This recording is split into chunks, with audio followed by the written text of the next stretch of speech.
resulta un referente de la alta gastronomía en Castilla y León. La estupenda ubicación del Hotel Virrey Palafox en pleno casco histórico del Burgo, a escasos 100 metros de la Plaza Mayor, lo convierten en un punto de partida ideal para visitar tanto la ciudad como los encantadores pueblos de la zona. Elegimos la segunda opción.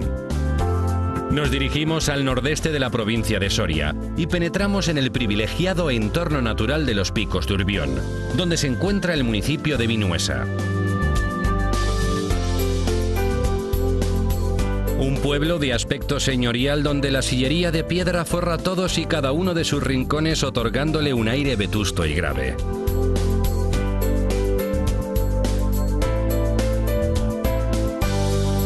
Enseguida localizamos la iglesia de Nuestra Señora del Pino, un templo de grandes dimensiones considerada un valioso ejemplar del gótico rural tardío. La población de Vinuesa recibió el título de villa junto con su correspondiente rollo jurisdiccional de manos de Carlos III en 1776. Esta villa conserva hoy en día todo su encanto señorial. La casona del rancho, el Palacio de los Vilueña o la Casa de los Ramos son algunos de los magníficos ejemplos que se conservan en la actualidad. Mientras paseábamos por el bonito pueblo de Vinuesa, nos hemos encontrado con Sandra, que nos ha empezado a explicar unas cuantas cosas bastante interesantes. Este pueblo en otros tiempos tuvo numerosos indianos, gente que se fue a las Américas y que invirtió en este pueblo. Sí, así es. Emigraron a Argentina principalmente y eso repercutió mucho en el pueblo porque de ahí vienen muchas casas solariegas y se notó bastante, sí, la estructura del pueblo. ¿Y hoy en día cómo está la situación? ¿Sigue esa bonanza económica? ¿La gente que nace aquí en Vinuesa encuentra trabajo, la gente joven? Bueno, para empezar, nace poca gente, como en casi toda la provincia de Soria, pues la despoblación se nota. No hay muchos medios de salida para los jóvenes. Lo que sí, el turismo es la principal fuente de riqueza ahora mismo. Aparte, bueno, hay ganadería, un poco de cada, hay negocios familiares, pero industria sí que se nota que no. ¿Y cómo está el nivel de precios de las casas, por ejemplo? Pues hombre, contando que es un pueblo muy atractivo, que le gusta mucho venir a la gente y las casas sobre todo de piedra son casas que duran muchísimos años, es caro. Es caro. La nueva vivienda, bueno, pues sí, es más asequible, lo que es pisos o casas nuevas, pero lo que es una casa de antes de piedra sí es caro. ¿Cómo andáis de comunicaciones, de hospitales? Bueno, en sanidad un poco mal, pero en general en toda la provincia, porque se basa en agrupar las zonas. Entonces aquí, que es la zona de Pinares, se agrupa en un pueblo cercano a 15 kilómetros, que está en el lado contrario a Soria. Entonces eso no beneficia, porque te pilla mejor ir a Soria. Contando que las carreteras tampoco son una maravilla, pues la verdad, hay médico aquí todos los días, pero no andamos muy bien. Sandra, ya para acabar, a alguien que no haya visitado nunca Vinuesa, ¿qué le dirías? Bueno, pues que es un pueblo fantástico en el que se vive muy bien y que la gente somos acogedoras y que se pasa muy bien, si te gusta la vida de un pueblo tranquilo. Pues muchísimas gracias, Sandra. Vale.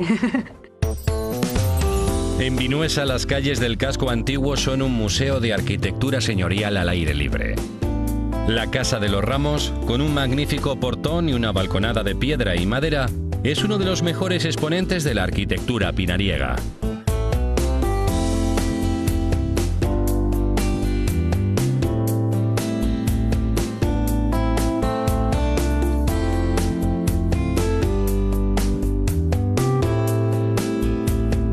Nos dirigimos hacia el corazón de la Soria más verde, hasta llegar al espacio natural de la Sierra de Urbión, una cadena montañosa que pronto será declarada Parque Natural por la Junta de Castilla y León.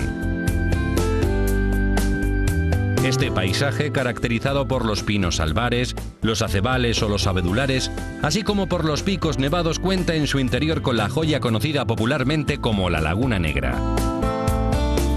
Este lago natural, escondido entre inmensos farallones y rodeado por una agrestre naturaleza, siempre ha sido un lugar repleto de misticismo, cuyo fondo de aguas negras han creado un gran acervo de historias populares transmitidas a lo largo de generaciones. El espacio natural conocido como la Laguna Negra es probablemente uno de los parajes más bellos de toda la provincia de Soria. A casi 2000 metros de altura, rodeado por enormes rocas de granito Y rodeado también por extensos bosques de pinos, este lugar ha tenido siempre un aspecto bastante enigmático. Su formación se debe a la acción del hielo durante los glaciales del periodo cuaternario. Sobre este lugar existen además numerosas historias y leyendas. Seguramente la más famosa de todas ellas es la de Álvar González, un acaudalado labriego que murió a manos de sus propios hijos y cuyo cuerpo, dice la leyenda, que reside en el fondo de esta laguna. Se ha habilitado una ruta de fácil acceso para todos los visitantes, de forma que puedes bordear la laguna sobre una pasarela de madera integrada en el paisaje. Desde el mágico paisaje de la Laguna Negra conducimos hasta uno de los pueblos más visitados de toda la región, el diminuto pueblo de Calatañazor. La excepcional conservación de este pueblo soriano hace que dar una tranquila vuelta por sus calles se convierta en todo un viaje en el tiempo.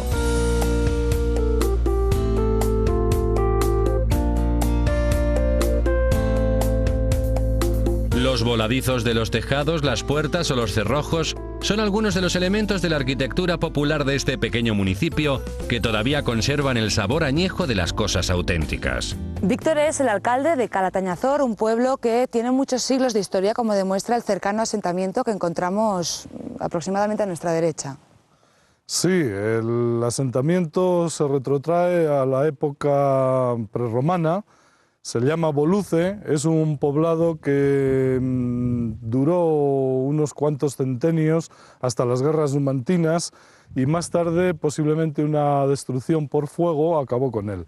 Las murallas son otra de las construcciones más antiguas de este pueblo y que marcan el origen de su expansión. Las murallas o el emplazamiento de Calatañazor, que es donde nos encontramos, es un poblado que se inició con el pequeño castillo que tenemos aquí, que tiene nombre árabe, Castillo de las Águilas, Calat al-Nasr, y además es un castillo que luego dio base a la edificación de una muralla que rodea totalmente a la villa. La fortaleza es también otro de los monumentos importantes que marcan el origen de la existencia de este pueblo. Sí, se hizo un poblado cristiano que seguramente recibió cartas de repoblación hacia el finales del siglo XII y de las que tenemos confirmación en fueros que se conservan todavía en la iglesia, desde Sancho IV hasta Fernando III, Alfonso X por supuesto también, etc. Otra de las construcciones antiguas con las que cuenta este pueblo es la iglesia de origen románico.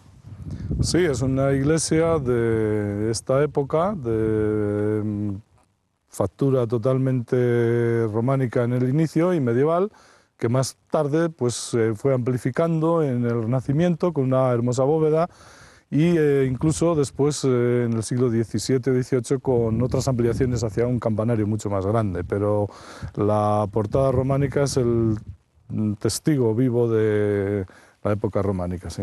¿Qué patrones constructivos concretos vemos en las casas del pueblo? Las casas se componen de los materiales que provee directamente la tierra y la geografía. Mampostería en los muros, normalmente de piedra caliza. Después hay predominio del adobe, también del ladrillo en los tabiques de la parte alta de la casa.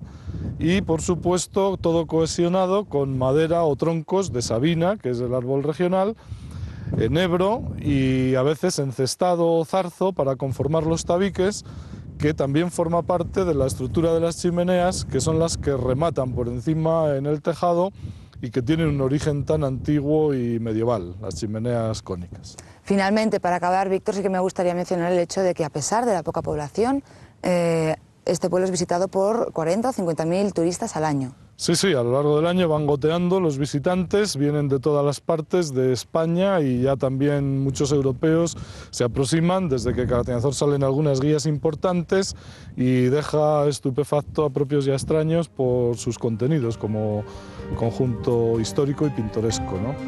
En la plaza mayor del pueblo se erige un monumento bautizado como la Piedra del Abanico, en el que se muestran fósiles de tallos de palmeras y hojas. Pertenecen al periodo del Mioceno en la era terciaria. Juan Carlos, ¿es usted argentino? Sí, ¿Qué diferencias se encuentra entre Argentina y España? muy pocas porque Yo soy argentino y soy español, así que las costumbres más o menos son iguales. ¿Tiene usted la doble nacionalidad entonces? Sí. ¿Cómo es que ha venido a parar a la provincia de Soria, en concreto a este pueblo? Bueno, pues mis padres son de un pueblo de acá, 15 kilómetros, así que tengo raíces. Bueno, cuando se fueron en el 50, mi madre iba embarazada de 2 meses, así que yo nací allá, pero... Juan Carlos, ¿qué es lo que le gusta a usted más de este pueblo, de Calatañazor?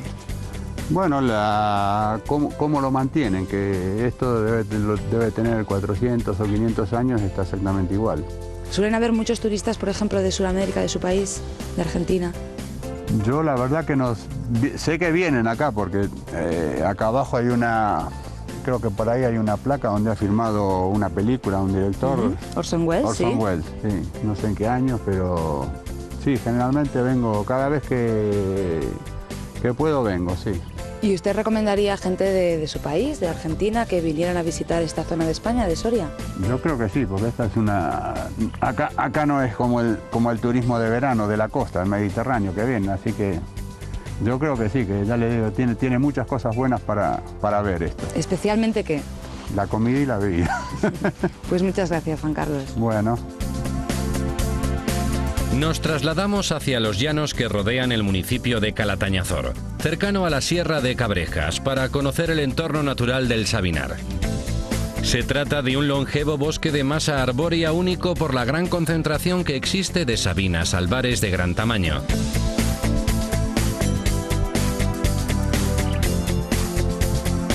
También bajo el cielo de los Sabinares se encuentra el Monumento Natural de la Fuente, cercano al pueblo de Muriel de la Fuente. Es un paisaje de excepcional belleza. El espacio natural en el que nace el avión está considerado como uno de los espacios más hermosos de la provincia de Soria. El origen del río que baña estas tierras es uno de los muchos manantiales subterráneos que aparecen en la superficie, como una poza de aguas transparentes que adquiere 1000 reflejos imprevisibles bajo los rayos del sol. Continuamos nuestra ruta y nos desplazamos hasta la parte más occidental de la provincia de Soria para descubrir algunas de las joyas que guarda la villa de San Esteban de Gormaz. Situado en la ladera sur del conocido Cerro del Castillo, desde San Esteban, se observa el valle y la vega del Duero, cruzado por el puente y con el caserío de arquitectura popular a sus pies. Aunque si hay algo que caracteriza la comarca capitaneada por San Esteban de Gormaz, es la importancia de sus templos románicos que aparecen diseminados por el territorio. En este municipio se encuentra precisamente una de las más importantes iglesias del románico español. La iglesia de San Miguel de San Esteban de Gormaz es la iglesia románica más antigua de toda España. Ana, que es informadora de la Oficina de Turismo, ¿nos puedes explicar por qué motivo se conoce que es la más antigua? Se sabe que es la más antigua de galería porticada de España porque esa galería, cuando se construye, se finaliza con un canecillo que está en el exterior y que el monje muestra en su libro que el maestro Julianus finalizó esta iglesia en el 1081. Desde ese momento se tiene ya constancia de que es la primera que después se copiará por otros lugares de Soria y de Segovia, sobre todo. ¿Qué importancia tiene el hecho de que esto sea una iglesia porticada? Es decir, ¿qué uso se le daba? Pues sobre todo se utilizaba de reunión. La gente en aquel momento, en la Edad Media, se reúne sobre todo en las galerías porticadas, cuando éstas se crean, es decir, a la salida de la misa. Pero con el clima que tenemos en Soria o en cualquier otro lugar de Castilla, es muy importante estar protegido. Con una galería porticada como la luz entra del sur, uno se siente protegido a la salida de la misa y sobre todo lo que consigue es poder aquí celebrar sus reuniones y debates, hasta tal punto que en esta iglesia de San Miguel, por ejemplo, se llegan a celebrar los primeros concejos de Castilla. ¿Qué estructura general tiene esta iglesia? Es muy propia del románico rural, es una iglesia pequeña, todas las que tiene San Esteban, es una localidad propia del románico, como decimos, pero como estamos en un pueblo, una sola nave, y lo que hace que sea más grande es esta galería porticada que, como todas, se orienta al sur, le hace que tenga más volumen, y en el caso de esta iglesia se completa con una torre siempre fuera de la propia estructura de la iglesia. La importancia de la iglesia de San Miguel radica en el hecho no solo de que sea la primera románica de toda España, sino también en que tiene unos capiteles bastante poco usuales. Es poco usual, aunque tendría mucho sentido porque estamos en una tierra de frontera como es esta tierra de nadie en una época de reconquista. En los capiteles podemos observar la mano de obra árabe. Es unos capiteles donde se ven arcos de herradura, por ejemplo, donde se ven animales exóticos como el pavo real o donde se ven soldados, pero con turbantes típicos de la representación árabe, pero nada que ver con lo que estábamos acostumbrados en el mundo cristiano. El modelo de esta iglesia de San Miguel, además, fue copiado por toda una zona muy concreta. Efectivamente, nace en San Esteban de Gormaz y se extiende por toda la línea de frontera del Duero de Soria, hacia la zona, por ejemplo, de Almazán, y también por provincias limítrofes, como la de Segovia, donde se extiende muchísimo este románico rural. Y es curioso, porque ese tipo de románico, el románico de galería porticada, no se da precisamente en los lugares de más influencia al románico, que es el Camino de Santiago. Es una pequeña aportación soriana. Ana, pues gracias por aportarnos un poco de luz sobre precisamente la obra románica de estas tierras. A vosotros.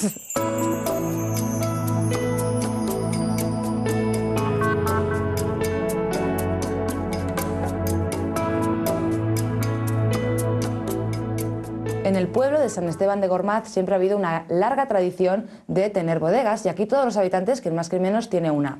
Pablo, que nos acompaña, nos va a explicar la diferencia entre un lagar y una lagareta. Bien, pues un lagar es un lagar que tiene una capacidad grande para hacer 8 o 10.000 cántaras y una lagareta es que tiene capacidad para hacer como máximo 800 o 1.000. En este caso estamos en una lagareta. Exacto, aquí estamos en una lagareta que se ha llegado a hacer como máximo 700 cántaras que yo recuerde. Pablo, explíqueme cuál es el inicio del proceso de elaboración del vino. Bueno, pues el principio es traer la uva, desde la viña, traer la uva y desocuparlos. Una vez que ya se metía ahí se empezaba a pisar con los pies. Una vez que ya se había sacado el máximo posible con los pies, entonces por medio de la canal bajaba a las cubas. Y ya aquí abajo en la bodega se repartía a unas cubas o a otras.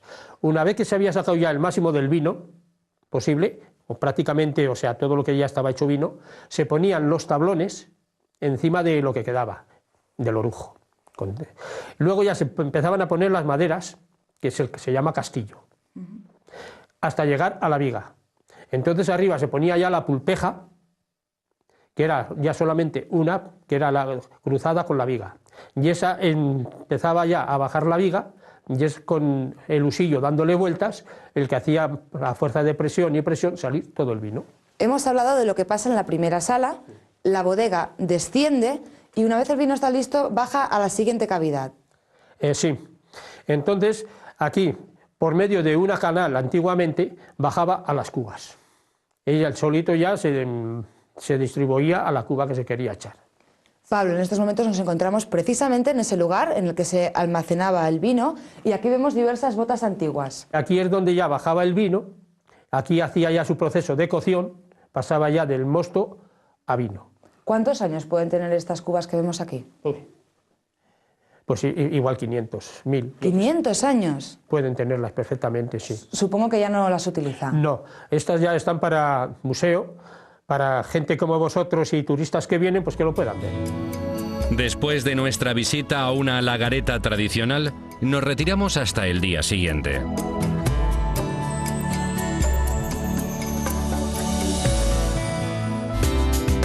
Elegimos hospedarnos en Molinos del Duero, un encantador pueblecito situado en la falda de los Picos de Urbión. Entre las casas de piedra, la Real Posada de la Mesta ofrece una experiencia diferente para el viajero que guste de un ambiente de lujo rural en un edificio histórico recuperado con buen gusto. Esta casa, que representa el modelo típico de la arquitectura soriana, reserva sorpresas en cada habitación.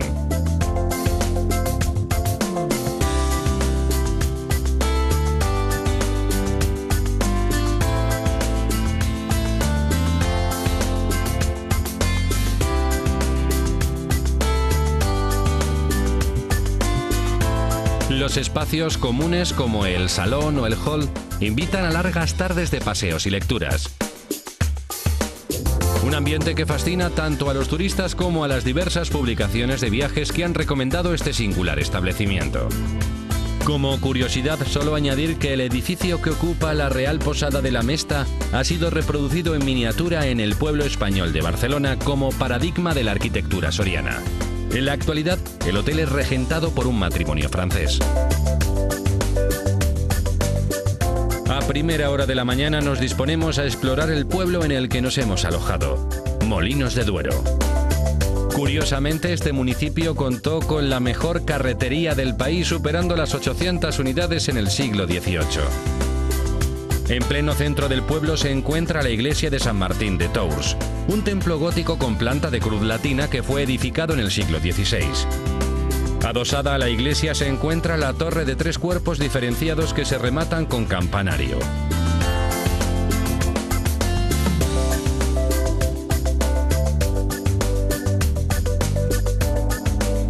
Si continúas el paseo bordeando la iglesia, seguro que te encontrarás con una delicada ventana de estilo barroco situada en el muro oriental. La casa consistorial de Molinos de Duero ocupa una de las antiguas casas señoriales de buena sillería que caracterizan el pueblo. Los grandes arcos de entrada, los portones señoriales, los balcones corridos de madera o las ventanas con la forja de hierro son elementos característicos. Son detalles propios de su arquitectura. El frondoso paisaje que rodea a Molinos de Duero nos ofrece una oportunidad magnífica para practicar algún deporte de aventura. Salva tiene una empresa de deportes de aventura y un futuro refugio de montaña y hoy vamos a hacer una ruta con quad. Explícame antes de empezar cómo funciona este vehículo. Bueno, es bastante sencillo. En principio, para montarnos siempre vamos a usar el casco, importante. Es básicamente, usamos el freno. Lo tienes ahí a mano izquierda. Es, mano izquierda. ¿Y esta palanca para qué serviría? Aquí tenemos acelerador, el que vamos a utilizar con cuidado.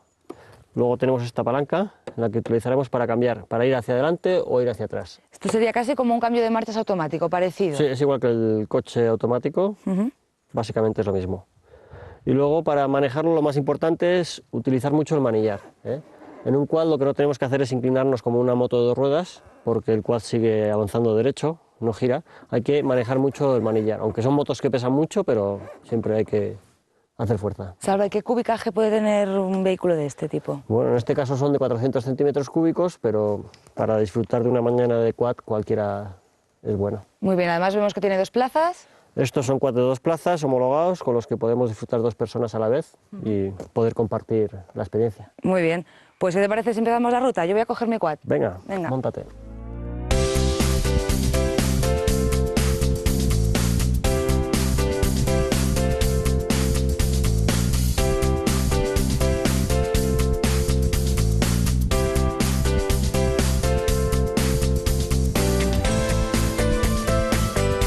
Explícame un poco qué tipo de rutas montáis en vuestra empresa. Pues mira, normalmente juntamos grupos de gente animada a hacer esta aventura y nos movemos por los pinares de Vinuesa. Hacemos rutas siempre muy despacito, buscando la parte de andar en moto, que es bonito, el ver el paisaje y descubrir sitios nuevos en medio de este pinar, que es lo que atrae a esta ruta en quad. A nuestra derecha queda el río, que es un río que viene directamente de unos glaciales. Eso es, ahora es deshielo de glaciar. Arriba, en donde nace, está la Laguna Negra. Este es el río Revinuesa, en el que podemos ver truchas fácilmente y donde se abastece de agua 2 pueblos más cercanos. ¿Y qué rutas nos recomiendas por esta zona concreta? ¿Qué caminos se pueden hacer? Bueno, normalmente usamos rutas en las que nos podemos mover dentro de la legalidad, porque ya sabes que con el quad está limitado, y siempre moviéndonos entre los pinos en caminos abiertos para esto, ya están marcados, podemos disfrutar de paisajes bonitos sin estropear el medio ambiente. Conducimos hasta nuestro siguiente destino, la capital de la provincia, Soria. A pesar de que la ciudad ronda los 30.000 habitantes, esta capital del nordeste de Castilla cuenta con una animada vida social y un excepcional patrimonio histórico. Los restos del original monasterio de San Juan de Duero, monumento nacional situado a la entrada de la ciudad, es un buen ejemplo. Es sin duda por esa originalidad por lo que está considerado como una de las muestras del románico español más singular de la península. Los arcos de San Juan de Duero son uno de los monumentos más visitados de Castilla y León. Aunque del antiguo convento hospitalario de San Juan de Acre solo queda la antigua iglesia y el sorprendente claustro, las influencias románicas y árabes que recogen los restos de este edificio son suficientes para encandilar al visitante. Las 4 arquerías, todas ellas diferentes, se entrecruzan creando una postal fantástica y seguramente una de las fotos más requeridas de la ciudad. También impacta la dramática decoración de los capiteles, que reproducen con la fantasía propia del medievo escenas del mundo bíblico y terrenal. 25 años avalan la historia del restaurante Maroto en Soria, y creo que Virgilio, que es el propietario y además el chef de este restaurante, es la persona más indicada para hablarnos un poquito de los ingredientes más típicos de estas tierras, de estos lares. Pues vamos a hablar de ellos, sí, por supuesto. Tenemos como materias primas aquí en la mesa, por ejemplo, tenemos el lechazo jalado, que es de denominación de origen, que es el plato quizá más representativo de Soria. Luego hay la seta de cardo, que es del tema micológico, la seta más apreciada que hay en Soria también. Y luego tenemos la becada, que es una chocha perdiz, que la hacemos con salsa de trufas y jugos de trufas, que es un plato muy apreciado y que nos lo demandan de muchas provincias de España. Después de conocer los ingredientes básicos de los que se compone la cocina soriana, explícanos qué primeros platos nos has preparado para hoy. Bueno, pues tenemos las migas pastoriles, que es un plato rural de los pastores de aquí. Es un plato que se ha matizado un poco la condimentación de ellos, que antes se hacía con manteca, ahora se hace con aceite y un poquitín de manteca para suavizar. Se añade un poquito de uvas para suavizar un poco el tema y el sabor que es bastante fuerte de la miga. Y vamos, es un plato que es muy apreciado en Soria. Otro primer plato es un hojaldre que hay que estirarlo pues como en 1 milímetro, cosa así. Ahí tiene que ir a una temperatura ideal, entonces se calienta la sopa, se mete en el tarro, se pone encima del recipiente, lo maceramos con un poquitín, lo pintamos con un poquito de yema de huevo y hay que meterlo procurando que no haya ninguna porosidad porque si no, no sube, y meterlo al horno en unas temperaturas bastante fuertes para que suba rápido y luego bajarlo un poco al horno para que vaya matizándose y haciéndose un poquito. Los torreznos son algo muy demandado y que además soléis poner siempre de aperitivo. El torrezno es un plato apreciadísimo en Soria y le llamamos torrezno del alma. Se llama torrezno del alma porque es la parte que se quita primero del cerdo. Se abre la tripa y de ahí sale la panceta. Explícame ahora qué segundos platos hemos preparado también para hoy. Pues tenemos, podríamos decir primero, los surtidos de escabechados, que es unos escabechados de cázar de la tierra, con un poquito de somarro que llamamos aquí, que es el solomillo de cerdo, es un somarro pequeño, con perdiz, con liebre, con ciervo, y esto es un surtido de escabechados que lo demandan cantidad, porque no en muchos sitios se encuentra este plato de España. Y el otro segundo son unas perdices, y la hago con unos hongos, unos boletus edulis, y esto da un sabor excepcional, y la gente lo demanda muchísimo. Y sí, todos los platos de esta mesa tenían muy buena pinta. A mí lo que realmente me llama la atención son los postres. Bueno, tenemos uno que en principio la costrada soriana es un hojaldre con muchísimas capas, hecho a base de yema pastelera y de nata. Y luego tenemos otro hojaldre de kiwi con nata y muchísimos postres más de la casa, que casi todos los postres son caseros. Virgilio, pues yo creo que después de esta exhaustiva explicación sobre ingredientes y platos en las tierras sorianas, solo queda elegir un caldo, un vino con el que regalar esta comida. Bueno, pues un caldo de un vino, que hay varios en Soria, pues he elegido el Dominio de la Tauta, porque es un vino con cuerpo, un vino que lleva 6 o 8 años que ha salido en Soria y que para estos tipos de platos de Soria, que son unos platos un poco fuertes, regarlos con este vino creo que es fenomenal. Pues después de una explicación así, viendo la calidad de estos platos, yo creo que solo queda comérnoslos. En nuestro paseo por el casco histórico de la ciudad de Soria, ciudad del románico y de los poetas, nos encontramos diversas estatuas, entre las que destaca la del rey Alfonso VIII. Continuamos dando una vuelta hasta llegar al pulmón de la ciudad de Soria, conocido popularmente como la Dehesa. En ella se concentran más de 80 especies autóctonas y exóticas. La ciudad de Soria tiene importantes y representativos monumentos, entre ellos destacan algunas iglesias románicas, y Julián, que es guía de la Oficina de Turismo, nos puede explicar por qué se conoce la iglesia de Santo Domingo como la Biblia en piedra. Pues es una de las iglesias, de las fachadas, diríamos mejor, más importantes del románico en Castilla y León, sobre todo por la variedad de motivos y por lo bien conservados que están.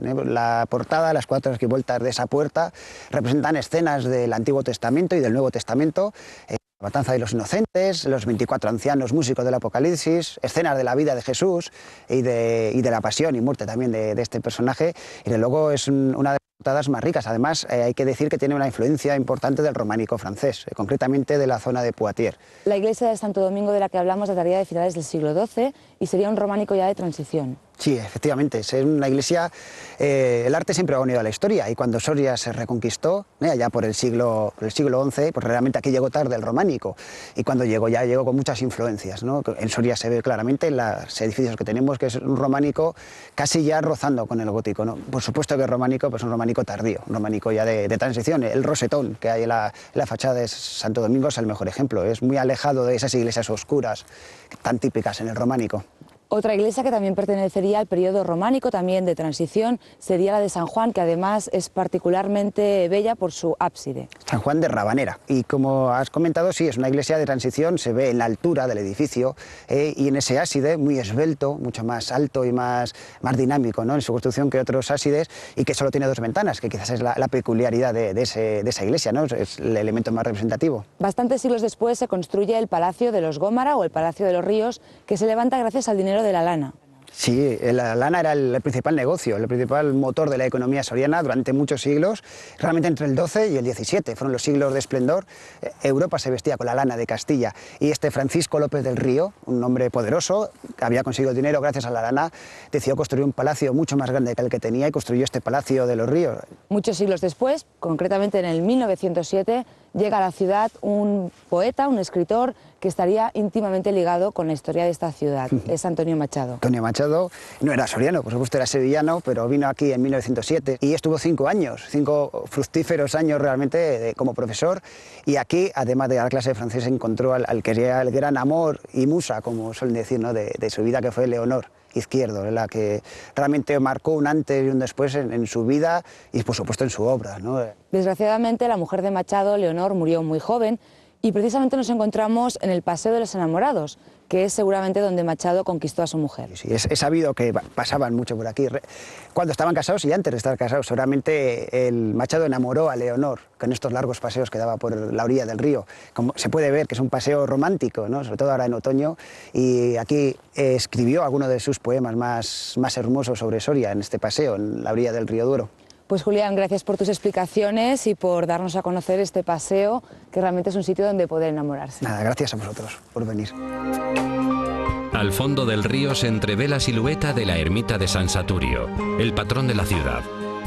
El paso del río Duero a orillas de la ciudad, junto al Paseo de los Enamorados, crea una de las imágenes más bellas de este territorio. Un marco incomparable que nos sirve para despedirnos hasta la próxima ruta.